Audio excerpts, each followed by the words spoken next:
1:14 del mediodía. Les adelantábamos al inicio de este espacio de qué íbamos a hablar en el día de hoy y les advertíamos que si pasaban por la calle Vasco Núñez y se fijaban en su número 54, pues podían comprobar que esa casa tuvo fenómenos paranormales.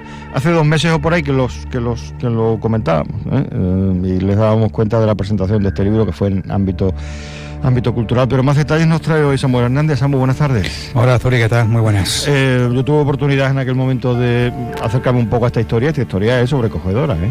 Sí, ha estado oculta durante 30 años y hasta este año que se ha publicado un libro no hemos conocido esta historia. No he podido conocer a la autora hasta hoy en día. Es decir, que ahora cuando hablemos un poco de quién ha publicado este libro y, bueno, que al final es la testigo, como toda su familia, de estos fenómenos, que no es una persona conocida dentro del círculo cultural de esta ciudad. Pero si quieres, te hablo un poquito de esta historia. Vamos a mencionar, decir que vamos a hablar del libro Vasco Núñez 54, Fenómenos Paranormales, Hechos Reales, que es de la editorial Punto Rojo. La autora es Piedad González Castel, que como ya has comentado, a mediados de octubre de este año nos enteramos de esta publicación referente a una casa con fenómenos paranormales en Badajoz. La presentación ya estaba organizada a realizarse en la Sala Ámbito Cultural del Corte Inglés de la ciudad y algunos, como fue mi caso, ya teníamos pensado asistir por la curiosidad que me suscitaba el título del libro y por su portada, sin conocer apenas nada de la historia.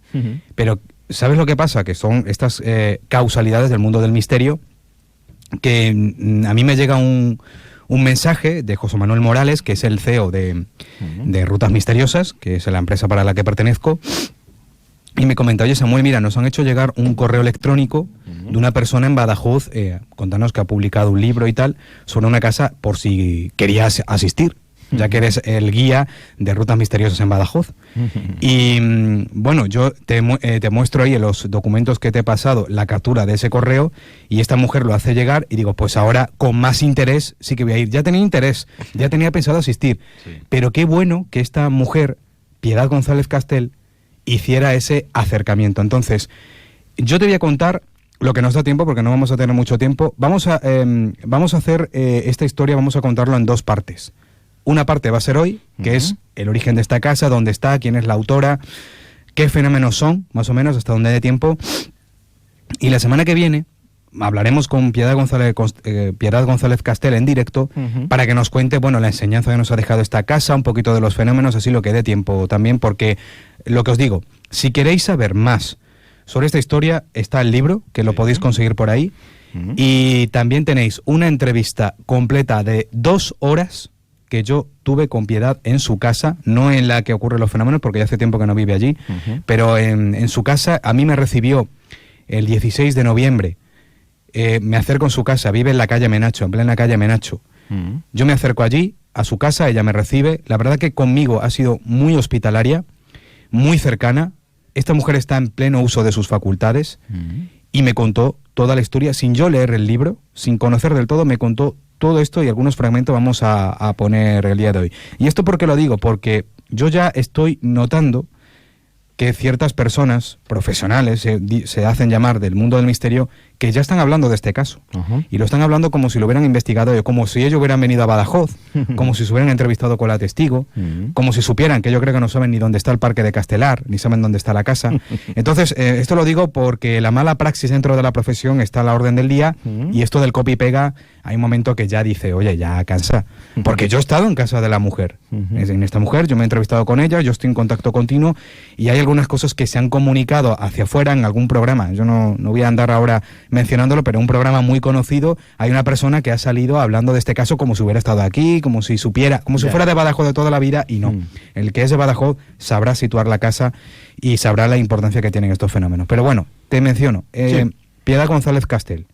Esta autora es natural en Montijo, pertenece a los círculos intelectuales extremeños, poetisa, escritora y pintora, varios libros publicados de novela, ensayo y antología política, antología poética.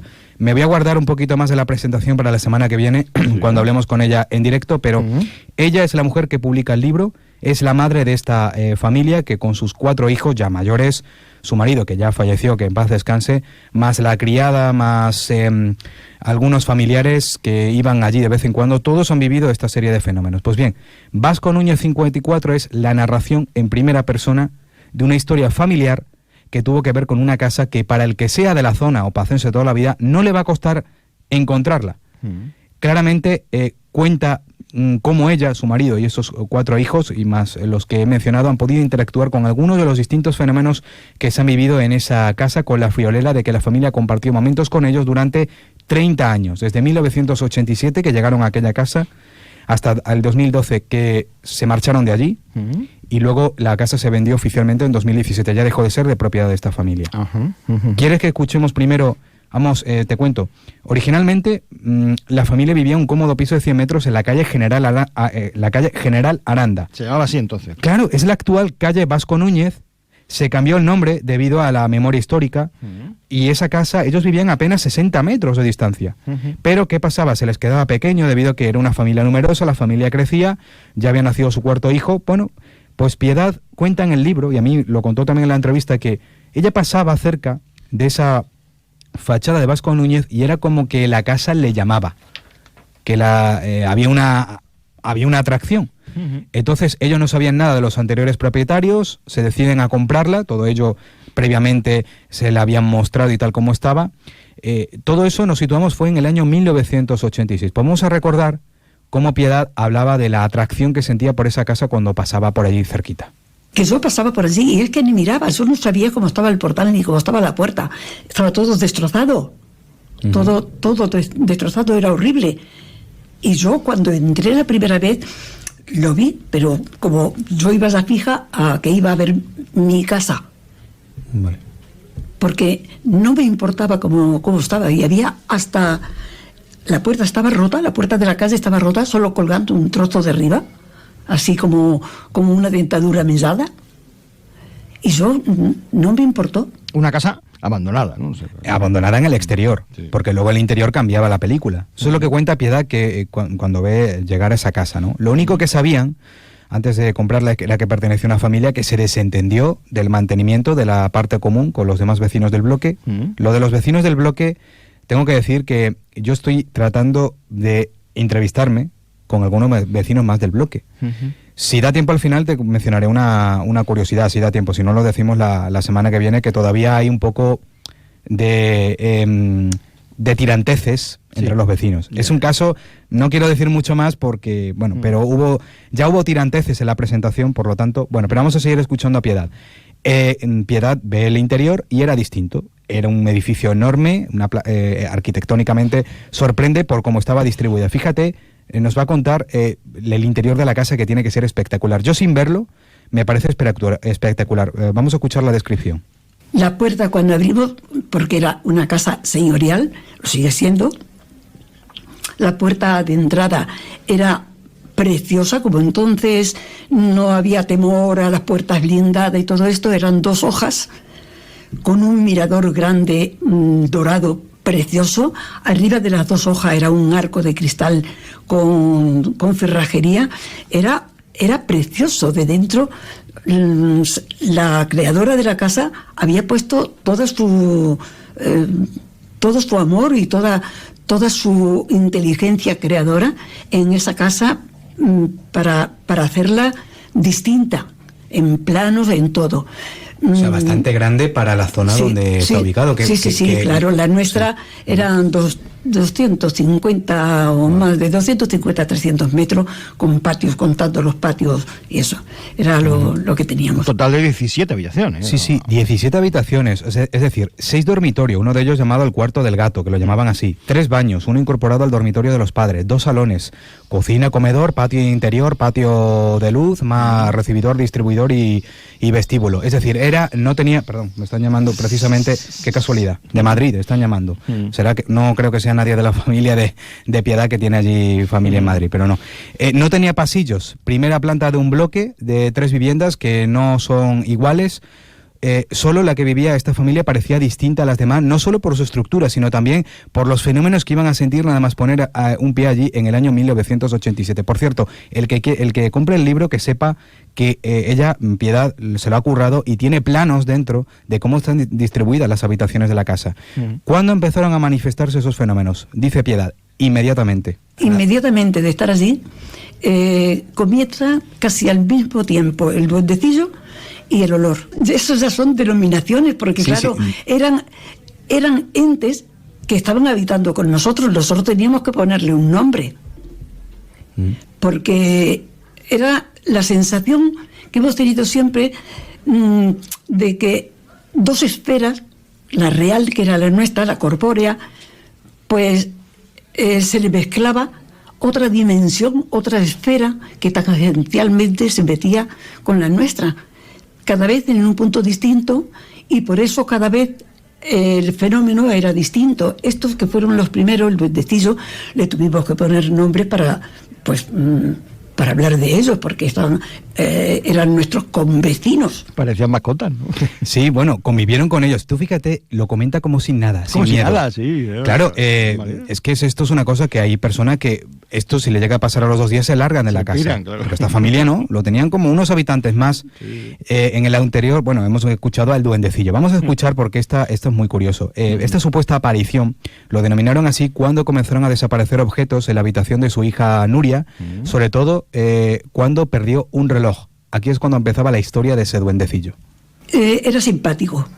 A mi hija Nuria no le resultaba tan simpático porque era en su habitación, le escondía sus cosas, le perdía sus cosas y sobre todo hizo desaparecer un reloj que acababa de comprarse con su primer sueldo y estaba orgullosísima de él, un Watch o Watch, que la marca que el último modelo que había salido y tal, estaba orgullosísima, los dejó sobre los pies de la cama mientras que se duchaba y cuando volvió no estaba.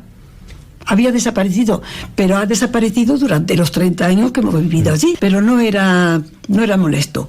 No era molesto. A Rafael le dio el gran susto cuando se le cruzó un día que nos habíamos quedado sin luz y fue él a subir los automáticos. Y a mitad de pasillo toca una cabeza y creía que era mi nieta que estaba por allí y dice, ¿por qué habéis dejado a la niña suelta? No, la niña está dormida encima de mí. Entonces, ¿de quién es la cabeza que he tocado? Claro, desesperado. Fue enseguida a darle a la luz y aún sabiendo que no podía ser la niña, estuvo buscando por el recibidor a ver qué niño estaba por allí, porque le había tocado la cabeza de un pequeñajo. Bueno, pues creo que va a dar tiempo a escuchar, me parece que un cortecillo más de algunos fenómenos y dejaremos los que falten, porque hay muchos más, se cuentan en el libro, para la semana que viene.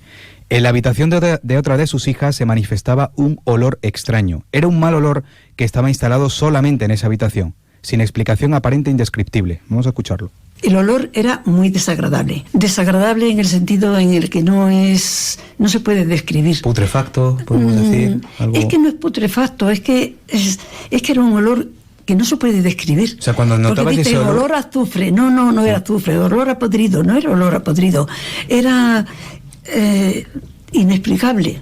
O sea, cuando os llegaba ese olor, sí, vosotros lo asociabais al duendecillo que... No. Son dos entes distintos. El duendecillo sí salía de la habitación de Nur en esa ocasión, pero el olor jamás salía de la habitación de Pi, de mi hija Pi. No salía nunca de allí. Estaba siempre. Cada vez que a lo mejor no olíamos nada a nadie, porque no se estaba manifestando. En cuanto que entraba ella en la habitación, se manifestaba el olor. El duende creo que se ha despertado porque se me ha ido la pantalla. Ostras, pues suele pasar los fenómenos paranormales cuando hablamos. Se me ha ido entera, está negra. El minuto que nos queda. Bueno, ese olor simplemente lo relacionaban con una manifestación, como una densidad que flotaba en el aire, y todo termina con una oración que la propia Piedad realiza en la habitación de su hija una vez que se decidió quedarse sola y sin que nadie pudiera entrar. Hizo unos rezos porque ella es graduada en teología, y hablándole a aquel ente sin malas maneras, y desapareció. No ya del todo, pero sí con menos intensidad. Lo dejaremos para la semana que viene. Sí, porque es que lo más jugoso lo vamos a dejar para la semana que viene. Dejaremos algún par de fenómenos más y con ella, a ver si en directo puede atendernos para que cuente, pues al final, una moraleja de la casa. Y te contaré, si da tiempo, otra historia más relacionada con una casa de duendes, precisamente en aquella zona. Estupendo. Y queda lo de los vecinos, que algo hay ahí. Y lo de los vecinos. En Jundia. Bueno. Aquí no hay quien viva, claro. Sí, muy parecido, las mismas disputas vecinales. Ya te digo yo. Que te esperamos hablando de este tema la semana que viene. Que pases una buena semana, Samu. Igualmente, Zuri. Gracias. En unos segundos será tiempo de deportes aquí en la sintonía de Onda Cero. Que pasen una feliz tarde, ¿eh? No se olvide nunca de divertirse. Gracias por estar ahí. Hasta mañana.